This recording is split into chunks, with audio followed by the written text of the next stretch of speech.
షినేమి అనేటువంటి పట్టణము, ఆ పట్టణంలో ఒక స్త్రీ ఉంది. ఇక్కడ పేరు మనకు రాపించలేదు. గనురాలైనటువంటి స్త్రీ అని దేవుడు ఇక్కడ రాపించాడు.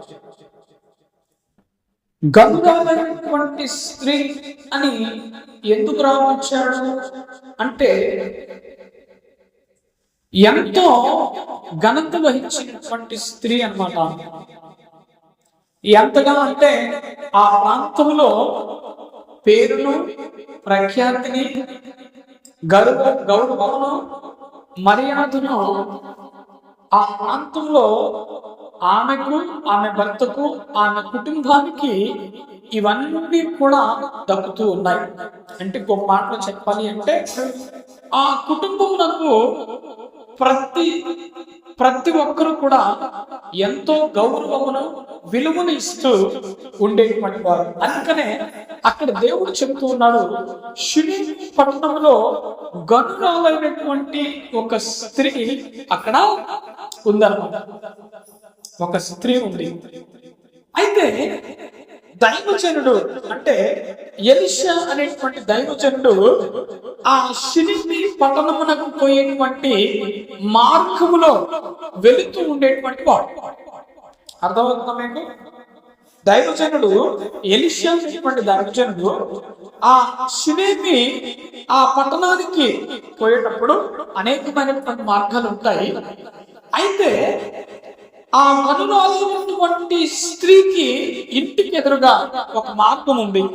షినేమి పట్టణానికి పోవడానికి, లేకపోతే పట్టణంలోకి రావటానికి, లేకపోతే పట్టణంలో నుంచి ఇంకా అనేకమైనటువంటి ఆ ప్రదేశానికి వెళ్ళటానికి ఆమె ఇంటి ముందు నుంచి ఒక మార్గం ఉందన్నమాట. ఆ మార్గమున ఎలీషా అనేటువంటి భక్తుడు వస్తూ పోతూ ఉండేటువంటి వాడు. అర్థమవుతుందా మీకు? ఎలీషా అనేటువంటి దైవజనుడు, ఎలీషా అనేటువంటి ఒక పాస్టరు వస్తూ పోతూ ఉండేటువంటి వాడు. అయితే ఆ గనురాలైనటువంటి స్త్రీ ఆ దైవజనుడిని ఆపి, అయ్యా, ఈరోజు మా ఇంటిలో భోజనము చేసి మీరు వెళ్ళాలి అని ఆ ఎలీషా అనేటువంటి దైవజనుడికి, అంటే ఆ పాస్టర్ కి చెప్తుంది అనమాట. అయితే పాస్టర్ అంటాడు, అమ్మ నాకు టైం లేదు, నేను తినటం కుదరదు, ఈసారి వచ్చినప్పుడు ఖచ్చితంగా మీ ఇంటిలో భోజనం చేస్తాను అని చెప్తారు. అక్కడ బలవంతము చేసెను అనేటువంటి మాట మనకి కనపడుతుంది. ఎందుకు బలవంతము చేసింది అంటే, దైవజనుడు ఆమె ఇంటికి రాలేకపోతూ ఉన్నాడు.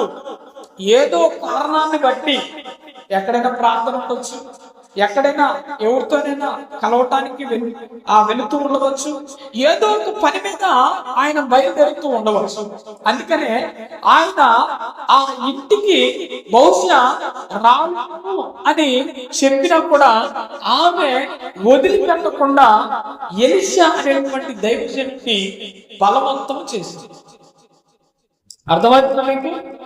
అయ్యా, భోజనము చెయ్యండి అని బలవంతము చేసింది. అంటే పట్టుబట్టింది అనమాట.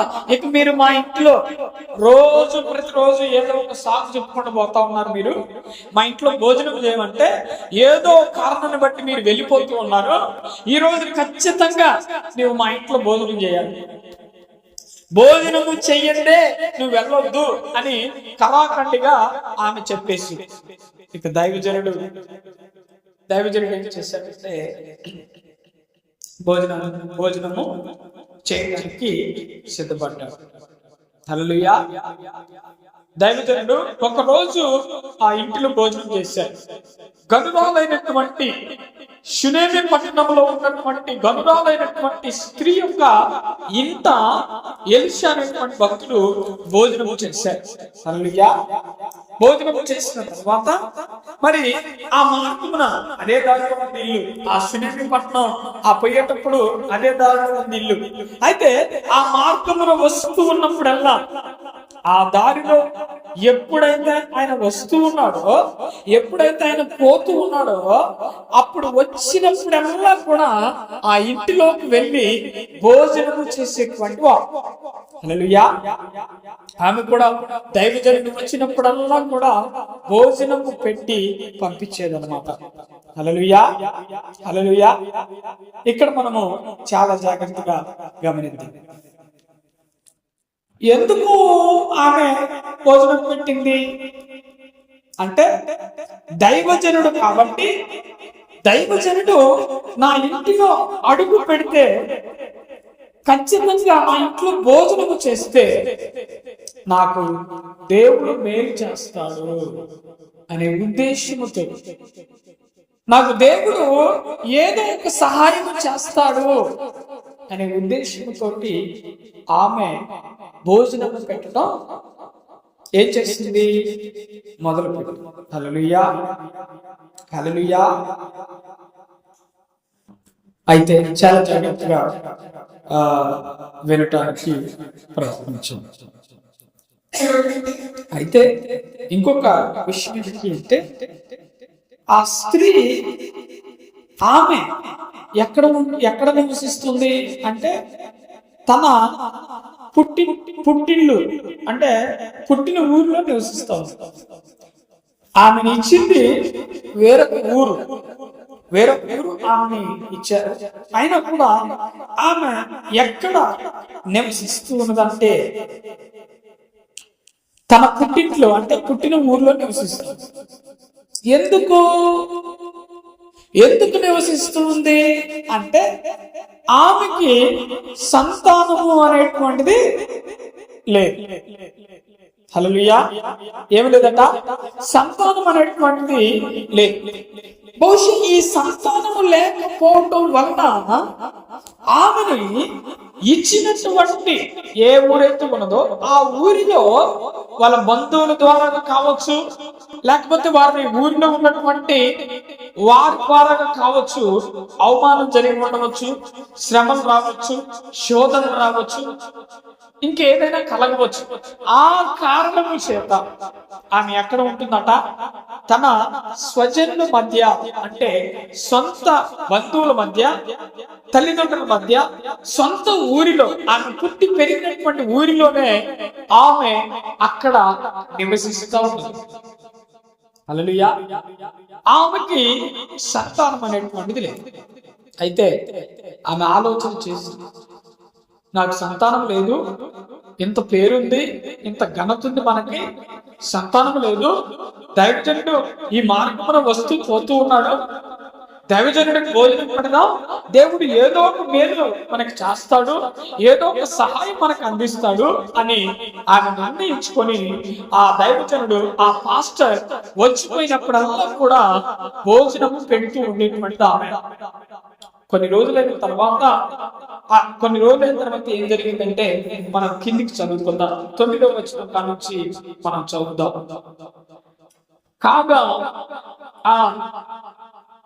తన పెనిమిటిని చూచి మన యొద్దకు వచ్చుచు పోవచ్చు భక్తిగల దైవజనుడని. హల్లెలూయా. అయితే చాలా జాగ్రత్తగా గమనించాం.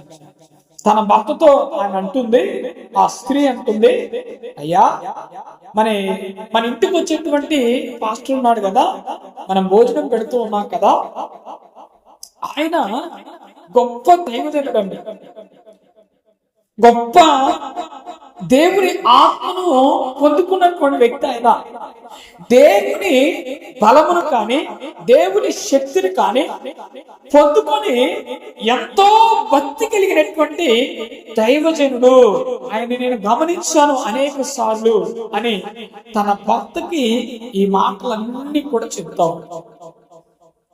హల్లెలూయా. అయ్యా, దైవజనుడు సాధారణమైనటువంటి వాడు కాదు, దైవజనుడు సాధారణమైనటువంటి వాడు కాదు, దేవుని యందు ఎంతో నిష్ట కలిగినటువంటి వాడు, ఎంతో భక్తి కలిగినటువంటి వాడయ్యా.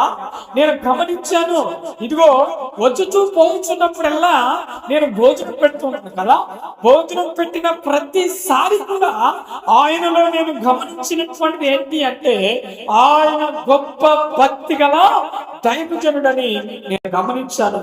కనుక హల్లెలూయా, కనుక మరి మనం ఏం చేద్దాం అంటే 10వ వచనాన్ని చదువుదాం. కావున మనము అతనికి గోడ మీద ఒక చిన్న గది కట్టించి అందులో అతని కొరకు మంచము, బల్ల, పీట, దీపస్తంభము ఉంచుదు. అతడు మన యొద్దకు వచ్చినప్పుడల్లా అందులో బస చేయవచ్చునని. హల్లెలూయా. ఇక ఆమె నిర్ణయించుకుంది. ఏమని నిర్ణయించుకుంది అంటే, ఇదిగో ఏమయ్యా అంటే మీకు అర్థమయ్యే భాష నేను చెప్తూ ఉన్నాను. ఆమె వాళ్ళ భర్తతో అంటూ ఉన్నది, వస్తూ ఉన్నాడు, పోతూ ఉన్నాడు దైవజనుడు, భక్తికల దైవజనుడు. ఆయన మనకి ఎట్లాగో పిల్లలు లేను, మనం ఏం చేద్దామంటే అయ్యగారిని మనం ఎట్లాగో వస్తూ ఉన్నాడు పోతూ ఉన్నాడు కాబట్టి మనకి ఇల్లుంది కాబట్టి ఇంటి పైన ఆ గోడ ఉంది కనుక దాన్ని సరిచేసి దాని మీద ఒక ఏంటిది గది, ఆ గోడ మీద ఆ పక్క నుంచి అటు ఒక గది తెలిసి ఆయనకు సపరేట్గా మన మధ్య కాదు, కానీ వచ్చినప్పుడల్లా మన మధ్య ఉండటం, మన మధ్య తినటం ఆయనకు చాలా ఇబ్బంది అవుతుంది. ఎందుకంటే భక్తిగల దైవజనుడు, ఆయన ప్రార్థన చేసుకోవడానికి సపరేట్గా ఒక గది కావాలి, మరి ఆయన ఉండటానికి పడుకోవడానికి సపరేట్గా ఒక గది కావాలి. కాబట్టి మనం ఏం చేద్దామంటే పైన గోడ దాన్ని ఒక గది లెక్క తేల్చి ఆయనకు సపరేట్గా ఆ గదిలో ఆయన ఉంచి ఒక పీట, దీపస్తంభము, ఒక బల్ల, ఆయన కొరకు ఒక మంచం. అర్థమవుతుందా? పండుకోవడానికేమో మంచం సపరేట్గా, తినటానికేమో సపరేట్గా ఒక ప్లేటు, ఆ తర్వాత పీట అంటే బైబిల్ పెట్టుకోవడానికి, లేకపోతే ఇంకా కొన్ని వస్తువుల్ని పెట్టుకోవడానికి, లేకపోతే ఆయన దగ్గర ఉన్నటువంటి చిన్న చిన్న వస్తువులు పెట్టుకోవడానికి ఒక పీట. తర్వాత దీపస్తంభం అంటే వెనకటి రోజుల్లో మరి దీపాలే ఉండేటువంటివి, వెలుగు కోసం దీపాలు వాడేటువంటి వారు. కనుక ఆ దీపస్తంభం అంటే మనమేమో లాంతర్లు వాడాము మొన్నటిదాకా, తెలుసు కదా మీకు అవన్నీ. అలాగా ఆ దీపము అందులో ఉంటుంది అనమాట. ఆ దీపము వెలుగునిస్తూ ఉంటుంది. ఇవన్నీ కూడా మనము దైవజనుడికి పెడదాం, సపరేట్గా గదిలో పెడదాం. ఆయన వచ్చినప్పుడల్లా కూడా ఆ గదిలో ఉంటాడు, అక్కడ తింటాడు, అక్కడే పడుకుంటాడు, అక్కడే ప్రార్థన చేస్తాడు, అక్కడే మరలా ఏదైనా చేసి మరి ఆయన మరలా వెళ్ళిపోతూ ఉంటాడు. ఇలా మనం చేద్దామని తన భర్తకి చాలా చక్కగా ఆమె చెప్తూ ఉంది. చూడండి, సామెతలో ఒక మాట ఉంటుంది, జ్ఞానము కలిగినటువంటి స్త్రీ ఏం చేసేదట, తన ఇంటిని కట్టుకుంటుంది అన్నమాట. ఈమె దైవజనుడిని గమనించి, దైవజనుడిని చూసి జ్ఞానము కలిగి దేవుని యొక్క ఆత్మను పొందుకోవాలి, దేవుని యొక్క ఆశీర్వాదాన్ని మేము కూడా పొందుకోవాలి. దైవజనుడికి సేవ చేస్తే, దైవజనుడికి మరి అనేకమైనటువంటి ఆతిథ్యం చేస్తే అది ఎక్కడికి కూడా వెళ్ళదు. దేవుడు మనల్ని ఆశీర్వదిస్తాడు, మనకి గర్భము అంటే సంతానం ఇస్తాడయ్యా అని తన భర్తకి ఎంతో చక్కగా అన్ని వివరిస్తూ చెప్తా ఉన్నాడు. ఇదంతా అయిపోయిన తర్వాత గది కట్టించారు, అంత కూడా అయిపోయింది. తర్వాత మరి అన్ని కూడా చేశారు. 11వ వచనాన్ని మనం చదువుదాం. ఆ తరువాత అతడు అక్కడికి ఒకానొక దినమున వచ్చి ఆ గదిలో చొచ్చి అక్కడ కరుండెను. ఒక రోజు వచ్చింది. ఆ రోజు ఆయన ఆ ఇంటికి వచ్చి భోజనం చేసి అక్కడనే పడుకున్నాడు. పిమ్మట అతడు తన దాసుడైన గెహాజీని పిలిచి, ఈ షునేమి రావిని పిలువమనగా వాడు ఆమెను పిలిచాను. ఆమె వచ్చి అతని ముందర నిలవబడినప్పుడు అతడు, నీవు ఇంత శ్రద్ధ భక్తులు మా యొక్క కనపరిచితివి, నీకు నేనేమి చేయగలను? రాజుతోనైనను సైన్యాధిపతితోనైనను నేను గురించి నేను మాట్లాడాలా అని నువ్వు అంటే కోరుచున్నావా అని ఆమెను అడగగానే గెహాజీ ఆజ్ఞేయగా వాడు ఆ ప్రకారం ఆమెతో అని. అందుకు ఆమె, నేను నా స్వజనులలో కాపురం ఉన్నాను అని. ఎలీషా ఆమె, నేనేమి చేయకూరుచున్నానని వారిని అడుగుగా గెహాజీ చెప్తూ ఉన్నాడు, ఆమెకు కుమారుడు లేడు. హల్లెలూయా. ఇక మరి అసలు ఆమె అప్పటిదాకా దైవజనుడి దగ్గర ఒక మాట దాచింది. ఆ దైవజనుడి దగ్గర ఒక మాట దాచింది. ఏం దాచిందంటే, ఆమెకి పిల్లలు లేరు అనేటువంటి ఆ యొక్క విషయాన్ని దైవజనుడి దగ్గర దాచిపెట్టి. చూడండి, ముందు దైవజనుడిని ఎవరు గమనించారు? స్త్రీ గమనించింది. అర్థమవుతుందా మీకు? ముందు ఎవరు గమనించారంటే స్త్రీ గమనించింది.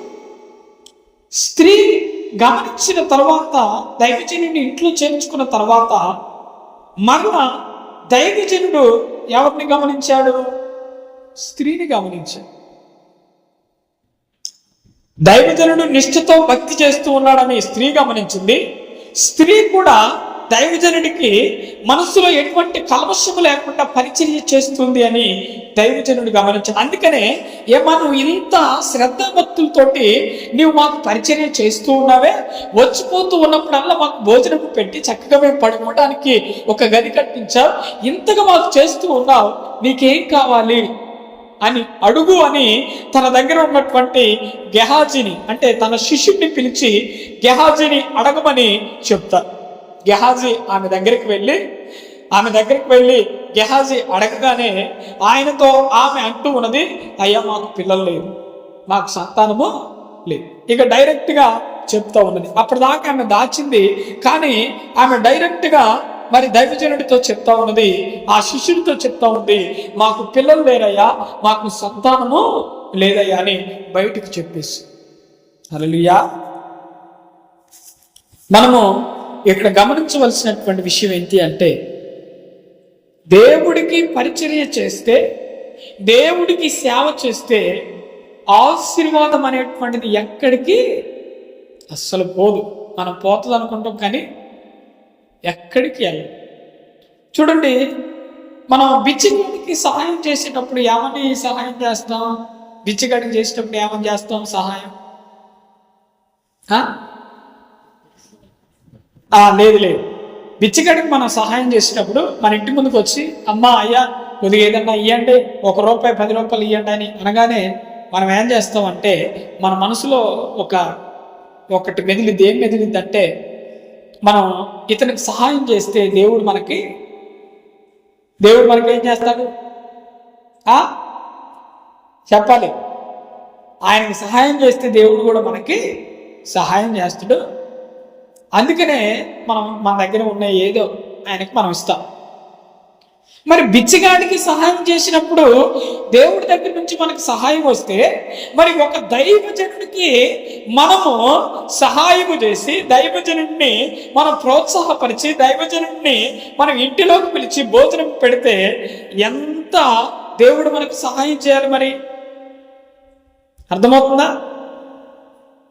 అందుకనే ఆమె అది గ్రహించి దైవజనుడి ఇంట్లోకి పిలిచి ఇక డైరెక్ట్గా చెప్తా ఉంది దైవజనుడితోటి, మాకు పిల్లలు లేరు అని చెప్తాను.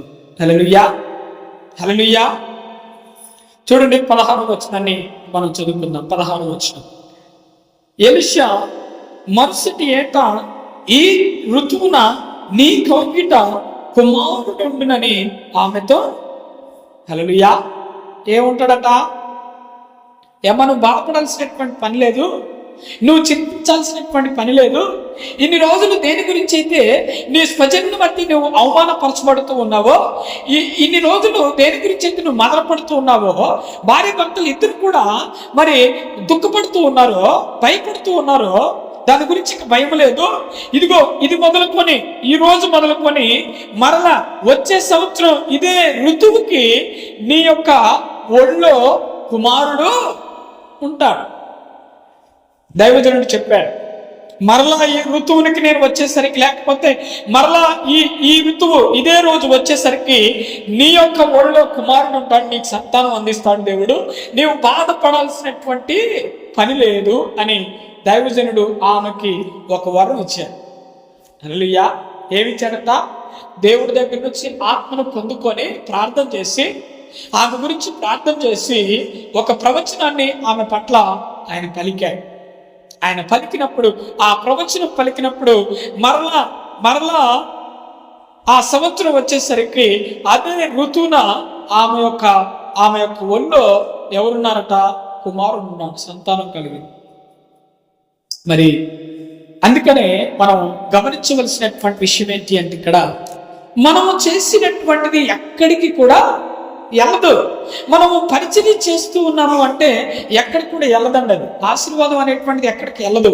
చాలాసార్లు మనం భయపడుతూ ఉంటాం, ఆందోళన పడిపోతూ ఉంటాం. అయ్యో మరి నా బ్రతికి ఎట్లా, అయ్యో నా స్థితి ఎట్లా, నా కుటుంబం ఎట్లా, నేను ఎట్లా బ్రతకాలి అని అనేకమైనటువంటి సందర్భాలలో మనం బాధపడుతూ ఉంటాం. కానీ దేవుడికి పరిచయం చేస్తే అది ఎక్కడికి పోదు. మందిరానికి పరిచయం చేసినా, దైవజనుడికి పరిచయం చేసినా, మందిరంలో ఎటువంటి పని చేసినా, లేకపోతే ఏది చేసినా కూడా మనకి వచ్చేటువంటి ఆశీర్వాదము అది ఎక్కడికి వెళ్ళదని దేవుడు ఈ సమయంలో మనతో చెప్తూ ఉన్నాడు. మనం ఏం చెయ్యాలి అంటే, ఆ స్త్రీ చేసినట్లుగా మనం పరిచర్య చెయ్యాలి. హల్లెలూయా. నేను పాస్టర్ కాకముందు, సేవలోకి రాకముందు నేనేం చేసేటువంటి వాడిని అంటే, ప్రతి ఎప్పుడైతే ప్రార్థన పెడతారో, ఒకవేళ బుధవారం ప్రార్థన నడిచినా, లేకపోతే గురువారం ప్రార్థన నడిచినా, లేకపోతే సబ్బాత్ రోజు శనివారం రోజు ప్రార్థన నడిచినా, నేనేం చేసేటువంటి వాడిని అంటే, ముందుగా అందరికంటే ముందుగా వచ్చి మందిరాన్ని శుభ్రపరిచి, మందిరం మొత్తం క్లీన్ చేసి, కుర్చీని మొత్తం తుడిచేసి, మరి మొత్తం బయట కానీ లోన కానీ మొత్తం కూడా ఊడ్చేసి శుభ్రంగా ఏం పెట్టేవాడిని అంటే మైక్ పెట్టేవాడిని. అలా చేసేది మొత్తం. మా అమ్మ కూడా పరిచర్య చేస్తుంది. ఈరోజు నేను చెప్తూ ఉన్నాను, నేను ఏదైతే చేశానో దానికి రెండింతలుగా దేవుడు ప్రతిఫలం ఇచ్చింది. ఎక్కడికి వెళ్ళలేదు. నేను దేవుడి మందిరానికి చేసినటువంటి పరిచర్య ఏదైతే ఉన్నదో అది మరలా రెండింతలుగా ఆశీర్వాద రూపంలో నాకు, నా కుటుంబానికి వచ్చింది. ఇలాంటివి మనం చాలా చూస్తాం పరిశుద్ధ గ్రంథంలో. దేవుడికి చేసినటువంటిది ఎక్కడికి వెళ్ళదు, పరిచర్య ఎక్కడికి వెళ్ళదు. మనం అనుకుంటాం పని బంద్ చేసి మనం ఉండాలా, మా కూలి పోతుంది, లేకపోతే ఇంకేదో పోతుందని చాలా సందర్భాలలో మనం భయపడిపోతూ ఉంటాం. అసలు దేవుడు వరమిస్తే కూలి ఎంత చెప్పండి? అసలు దేవుడు పై నుంచి నీ భక్తికి దిగువచ్చి నీ ముందర నిలిచి నీకు దర్శనం ఇస్తే అది నీ కూలేమని పనికొచ్చిందా? పనికిరాదు. అందుకనే మనం తెలుసుకోవలసినటువంటి విషయం ఏంటి అంటే, పరిచర్య చాలా చాలా ప్రాముఖ్యమైనటువంటి. మనం ఒకవేళ గొప్పవారిగా మనం ఉండాలి అంటే యేసుక్రీస్తు ప్రభువు వారు ఏం చెప్పాడంటే, నువ్వు పరిచర్య చేయాలి. నువ్వు కుర్చీ తొడవాలి, లేకపోతే టేబుల్ తొడవాలి, మందిరం తొడవాలి, ఏదో నువ్వు పరిచర్య చేస్తూనే ఉండాలి. అప్పుడే దేవుడు మనల్ని ఆశీర్వదిస్తాడు. హుందాగా తెల్లబట్టలు వేసుకొని హుందాగా వెళ్ళినంత మాత్రాన అది సేవ అయిపోదు, అది ప్రార్థన అయిపోదు. హల్లెలూయా. ఏమైపోదట? సేవ అయిపోదు, ప్రార్థన అయిపోదు. తెల్లబట్టలు వేసుకున్నంత మాత్రాన, ఇది ఎక్కి పులిబిడ్డ ఎక్కి చెప్పినంత మాత్రాన వాడు సేవకుడు అయిపోదు. ఏం చేయాలి? సేవకుడు అన్నవాడు ఏం చేయాలి? పరిచర్య చేయాలి. గుర్తుపెట్టుకోండి, ఎప్పుడైనా సరే చెప్తా ఉన్నా, సేవకుడు అన్నవాడు ఏం చేయాలంటే పరిచర్య చేయాలి. దైవజనుడు, ఆ ఎలీషా అనేటువంటి దైవజనుడు అక్కడికి వచ్చిన తర్వాత ఆమె చేసేటువంటి పరిచర్యను చూసి ఆయన ఆమెకు ఒక ప్రవచనం ఇచ్చాడు. ఆమె దాన్ని నమ్మింది. మరి ఆమెకు డబ్బు ఉంది, అన్నీ ఉన్నాయి. ఆమె నమ్మలేకపోవచ్చు ఒకవేళ, కానీ ఆమె దానికి ఇష్టపడలేదు. ఆమె నమ్మింది. దైవజనుడు చెప్పినటువంటి మాటని నమ్మి దాని ప్రకారంగా చేసింది. ఆమెకు కుమారుడు దేవుడు అనుగ్రహించాడు. దైవజనుడు, పాస్టరు ఎవరైనా ఎలా ఉండాలి అంటే పరిచర్య చేసేవాడుగానే ఉండాలి, పని చేసేవాడుగానే ఉండాలి. ఒకవేళ పెద్ద వయసు అయితే అది మనం దేవుడు క్షమిస్తాడు, అది మనకు కూడా ఏదో ఒక రకంగా సర్దుబాటు అవుతుంది. చిన్న వయసు అయితే ఖచ్చితంగా పరిచర్య చేయడం అనేటువంటిది ఉండాలి. అటువంటి మనస్సు ఉన్నటువంటి వాడు ఎవడైతే పరిచర్య చేస్తాడో గుర్తుపెట్టుకోండి, దేవుడు నియమించినటువంటి ఆ స్థానమును దిగి వచ్చి ఎవడైతే పరిచర్య చేస్తాడో వాడు నిజంగా దర్శనం కలిగినటువంటి వ్యక్తి. అర్థమైందా? అతనిలో దేవుడు దర్శనం ఉంచాడు కనుకనే, ప్రార్థన ఉంచాడు కనుకనే, భక్తిని ఉంచాడు కనుకనే ఆయన దిగి ఎవరి దగ్గరికి వస్తూ ఉన్నాడు? ప్రజల మధ్యకి వస్తూ పరిచర్య చేస్తూ ఉన్నాడు, సేవలు చేస్తూ ఉన్నాడు. అందుకనే చాలా జాగ్రత్తగా మనం ఈ రోజుల్లో నడుచుకోవాలి. దర్శనం కలిగినటువంటి పాస్టర్లు ఉన్నారు, దర్శనము లేనటువంటి పాస్టర్లు ఉన్నారు. కొంతమంది బాగా పరిచర్య చేయించుకుంటారు. చూసారా? ఎప్పుడైనా చూసారా మీరు? ఒక ఇంట్లోకి పోతే బాగా కొంతమంది పరిచర్య చేయించుకుంటారు. అది ఎప్పుడు కూడా అంత చేయించుకోకూడదు. ఒక దైవజనుడు వారి భక్తిని బట్టి వాళ్ళు చేస్తారు, అది మనం కాదనలేదు. కానీ వాళ్ళు భక్తిని బట్టి మనకు చేస్తున్నారు కదా అని దాన్ని మనం సులువుగా తీసుకొని నానా రకాలుగా దానిని మనం వాడుకుంటే కనుక దేవుడు చూస్తూ ఊరుకో. హల్లెలూయా, హల్లెలూయా. కనుక మనం చాలా జాగ్రత్తగా నడవాలి. సేవలో, ప్రార్థనలో చాలా జాగ్రత్తగా మనం ఉండాలి. దొంగ పాస్టర్లు ఉన్నారు, మంచి పాస్టర్లు ఉన్నారు. మనము ఎవడు దొంగ పాస్టరు, ఎవడు మంచి పాస్టర్ అనేది మనం మెలకు కలిగి, ఎవడికి దర్శనం ఉంది, ఎవడు దర్శనంతో వచ్చాడు, ఎవడు మరి అపవాది యొక్క చీకటి శక్తితో ఎవడిని సాతాను నడిపిస్తున్నాడు, ఎవడు దేవుడిని నడిపిస్తున్నాడని మనం చూసి చాలా చాలా జాగ్రత్తగా మనం ముందుకు కొనసాగేటువంటి రోజులు. హల్లెలూయా. ఆమె ఏం చేసింది? దైవజనుడు వస్తే ఏం చేసినావా? గమనించింది. ఈ రోజులు గమనిస్తున్నారా? పాస్టర్ వచ్చిన వామ్మో మా ఇంటికి పాస్టర్ గారు వచ్చారు, అయ్యగారు వచ్చారు. హల్లెలూయా. వచ్చిన ఏం చేస్తారు? కొన్ని వండుతారు, చేపలు తెస్తారు, మటన్ వండుతారు, అన్ని వండుతారు, అన్ని వండి శుభ్రంగా పెడతారు. ఆడు శుభ్రంగా తిని ఏం చేస్తారు? ఆవలించుకుంటూ ప్రార్థన చేస్తాం. దొంగ పాస్టర్ల గురించి చెప్తూ ఉన్నాను నేను. అందుకనే ఆమె ఎలాగో చేసిందంటే గమనించింది. దైవజనుడు వస్తూ ఉన్నాడు, భోజనం చేస్తూ ఉన్నాడు. ఈయన ఎలాగ భోజనం చేస్తున్నాడు, ఎలాగున మాట్లాడుతూ ఉన్నాడు, ఎలాగున చూస్తూ ఉన్నాడు, ఎలాగున నడుస్తూ ఉన్నాడు, ఎలాగున అంత కూడా ఎలాగున జరిగిస్తూ ఉన్నాడని ఆమె గమనించి ఆమె తన భర్తతో చెప్తూ ఉంది. ఈయన భక్తి కలిగినటువంటి మనోళ్ళు గమనిస్తారా? వాడు బూత్ మాట్లాడుతున్నా కూడా వాడి కాడికే పోతారు, వాడు కానుకలు ఇవన్నా కూడా వాడి కాడికే ఎగేసుకుంటూ పోతారు మా అయ్యగారని. మరి ఇంక ఏమన్నా కూడా ఆయన కాడికే పోతారు, వాళ్ళ కాడికే పోతారు. గమనిస్తూ ఉన్నారా? ఆడి వాక్యం ఏం చెప్తున్నాడు? వస్తున్నాడా లేదా? ఆయన ఏం చెప్తున్నాడు? వాక్యం దేవుడి గురించి చెప్తున్నాడా, లోకం గురించి చెప్తుండా, లేకపోతే దేని గురించి చెప్తుండా? ముచ్చట్ల గురించి చెప్తుండా? ఏరి అయ్యగారి గురించి చెప్తుండా, ఏరి పాస్టర్ గురించి చెప్తుండా, వాళ్ళ గురించి చెప్తుండా, వీళ్ళ గురించి చెప్తుండా, వాక్యం గురించి చెప్తుండా అని ఒక్కడ కూడా చూడు. గొర్రెల మందల లెక్క తగిలి ఉరుగుతా ఉంటారు. యాడికి ఉరుగుతారు? హల్లెలూయా. అందుకనే మీరు ఇక్కడ కొద్దిమంది ఉండొచ్చు, నేను చెప్పేటువంటి మాటలు విలువైనటువంటి మాటలు. విలువైనవి కాదా? నేను చెప్పే కాదు, దేవుడు చెప్పేటువంటి మాట. విలువైనటువంటి మాటలు ఈ రోజుల్లో మనం చాలా జాగ్రత్తగా గమనించవలసినటువంటి మాటలు ఇవి.